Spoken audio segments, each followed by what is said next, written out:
네, 안녕하세요. 태국 가시면 뭐랄까 꼭 한 번쯤 들르게 되는 곳 있잖아요. 바로 MK 숲기. 네, 그런데 이 태국의 국민 브랜드 MK 레스토랑 그룹이 요즘 좀 심상치 않다고 합니다. 1962년에 아주 작은 식당으로 시작해서 이제는 태국 외식업의 거의 상징이 됐는데 저희가 오늘 살펴볼 자료, 바로 이 MK 그룹의 역사와 현재 또 미래 전역을 분석한 보고서인데요. 이걸 토대로 그 속사정을 한번 깊이 파헤쳐 보겠습니다. 네, 안녕하세요. 이번 분석은 MK가 어떻게 태국 외식 시장을 딱 잡았는지, 그리고 아시다시피 최근 1년 사이에 주가가 거의 반토막이 났거든요. 도대체 왜 이런 위기를 맞았는지, 또 이걸 극복하려고 지금 어떤 움직임을 보이고 있는지 그 핵심만 좀 명확하게 짚어보려고 합니다. 단순히 정보 나열보다는 그 안에 숨은 의미를 같이 읽어내는 게 중요하겠죠? 맞아요. 특히 그 주가 급락은 정말 좀 충격적인데요. 뭔가 이게 큰 변화가 있다는 신호일 텐데 그 시작부터 한번 거슬러 올라가 보죠. 흥미로운 게 MK의 처음 시작은 숫기가 아니었다고요? 그렇습니다. 그게 1962년에 홍콩 출신이신 마콩킹이 여사님이 방콕 시암스퀘어에 처음 연 식당이 시초인데요. 그래서 이름도 그분 이니셜 MK죠. 근데 그 이후에 통캄 백토 여사님이 인수해서 운영하셨는데 이때는 그냥 다양한 태국 음식을 파는 식당이었어요. 대신 서비스가 굉장히 좋아서 단골이 많았다고 해요. 어떻게 보면 이게 MK 성공 DNA의 시작이라고 할 수 있겠죠? 서비스 DNA. 그건 그때부터 있었군요. 그럼 지금 우리가 아는 숫기 제국 MK는 언제부터 시작된 건가요? 결정적인 전환점은 1980년대 중반입니다. 현재 회장이신 리티라쿠민 가문이 이제 경영에 참여하면서부터인데요. 1984년에 태국 최대 유통그룹이죠. 센트럴. 여기서 제안을 해서 센트럴 플라자 백화점에 딱 입점을 합니다. 이게 어떻게 보면 신의 한 수였고요. 그리고 2년 뒤인 1986년 공학도 출신이세요. 리 회장님이 이불이 주도해서 최초의 MK 숫기 전문점을 열었죠. 이게 그야말로 대박이 난 겁니다. 와, 백화점 입점하고 또 숫기라는 아이템에 딱 집중한 거군요. 타이밍이 정말 좋았네요. 네, 정확합니다. 백화점 통해서 브랜드 인지도를 확 높이고 숫기라는 음식을 굉장히 현대화하고 또 표준화했어요. 뭐랄까 재료를 좀 작은 단위로 다양하게 제공하고 태국 사람들 입맛에 딱 맞는 특제 소스를 개발했고요. 그리고 1996년에는 업계 최초로 전기 숫기 냄비를 도입했고 그 쌓을 수 있는 작은 접시 있잖아요. 콘도 플레이트. 이런 혁신들이 계속 성장을 이끈 거죠. 그 결과 태국 전역으로 매장이 쫙 퍼져나가서 405점을 넘겼고 일본, 베트남 같은 해외 시장까지 진출했으니까요. 진짜 승승장구했네요.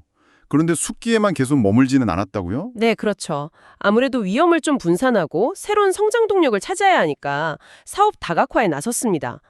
2006년에 론칭한 일본 가정식 야요이, 이건 아주 성공적이었어요. 지금도 잘 되고 있고요. 그 외에도 철판 요리 미야자키, 그리고 2019년에는 태국 해산물 체인으로 유명한 램짜런 시푸드로 인수했고요. 태국 전통 음식점 르시암 같은 브랜드로 포트폴리오를 계속 넓혀왔죠. 야요이는 저도 가끔 가는데 근데 이렇게 여러 브랜드를 운영하는 게 오히려 좀 부담이 될 수도 있지 않나요? 아무래도 자원도 분산되고 또 어떻게 보면 MK만의 그 정체성이 좀 흐려질 위험도 있을 텐데요. 네, 정확한 지적이십니다. 사실 다 브랜드 전략이라는 게 양날의 검이거든요. 실제로 그런 우려가 지금 현실이 된 거 아니냐 이런 시각도 있고요. 그 결과가 이제 현재 위기로 나타나는 걸 수도 있다 이렇게 보는 거죠. 아까 말씀하신 그 주가 폭락이 어떻게 보면 가장 직접적인 증거죠. 52주 최고가가 33바트였는데 지금 15바트 선까지 떨어졌으니까요. 거의 반토막 이상 난 거죠. 와, 시장은 왜 이렇게 MK를 좀 비관적으로 보는 걸까요? 이유가 있을 텐데. 네, 그 주식시장 지표를 보면 좀 명확해지는데요. 주가 수익 비율, P라고 하죠. 이게 10배 수준으로 낮다는 건 시장에서 이 회사의 성장 기대치를 아주 낮게 보고 있다는 의미고요. 반대로 배당 수익률이 10% 이상으로 비정상적으로 높아요. 이건 주가가 그만큼 떨어졌다는 걸 보여주는 거죠. 그래서 이게 혹시 싸다고 샀다가 돈이 묶이는 소위 가치 함정의 가능성도 있다. 이런 분석까지 나옵니다. 그러니까 미래 성장에 대한 의구심이 상당히 짙다고 봐야겠죠. 실제 실적도 그럼 안 좋은 건가요? 네, 팬데믹 충격 이후에 회복세가 좀 더딥니다.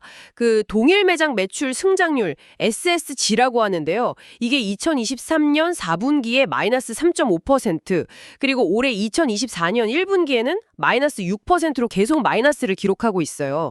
이 SSG라는 게 새로 연 매장 빼고 기존 매장들이 얼마나 잘하고 있는지를 보여주는 아주 핵심적인 지표거든요. 근데 여기가 계속 역성장한다는 건 좀 심각한 신호죠. 본업이 흔들리고 있다는 뜻이니까요. 도대체 뭐가 문제일까요? 경쟁이 심해져서 그런가요? 그게 좀 복합적인데요. 첫째는 말씀하신 대로 경쟁이 아주 치열해졌습니다. 특히 수키 티노이라는 곳이 있는데 여기가 가성비를 무기로 젊은 층을 확 파고들면서 MK 점유율을 지금 빠르게 뺏어오고 있어요. 둘째는 거시 경제 상황도 안 좋죠. 경기 침체로 소비자들이 지갑을 좀 닫고 있고 원가나 인건비 부담은 계속 커지고 있고요. 셋째는 소비 트렌드가 변했어요. 이제 그냥 배만 채우는 게 아니라 건강이라든지 좀 특별한 경험 아니면 가성비 좋은데 뭔가 좀 힙한 거 이런 걸 원하는데 MK의 약간은 오래된 이미지가 이걸 잘 못 따라가고 있다 이런 분석이 나옵니다. 그리고 최근에는 그 마라톤 행사 후원 관련해서 좀 논란이 있었는데 이런 예기치 않은 평판 리스크까지 좀 겹친 상황입니다. 정말 여러 악재가 겹쳤네요.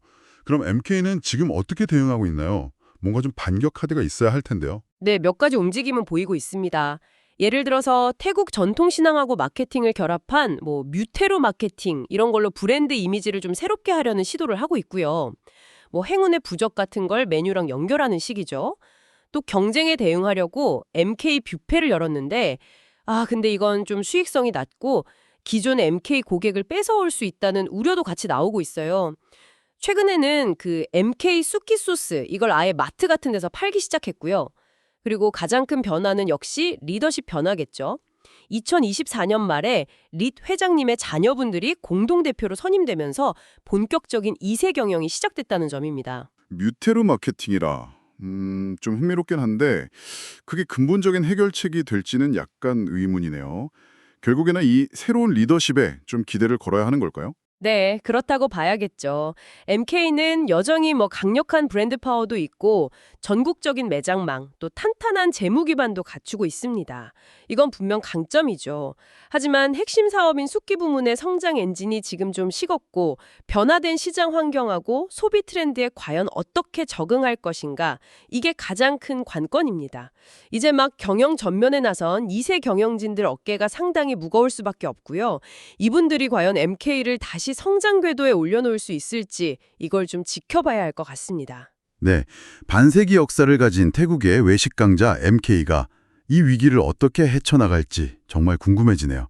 오늘 저희가 함께 살펴본 MK의 이야기, 여러분은 어떻게 보셨나요? 만약 여러분이 MK의 새로운 리더가 된다면 지금 이 상황에서 어떤 결정적 한 수를 던지시겠습니까? 한번 생각해 보시는 것도 재밌을 것 같네요. 저희는 다음에도 흥미로운 분석으로 돌아오겠습니다.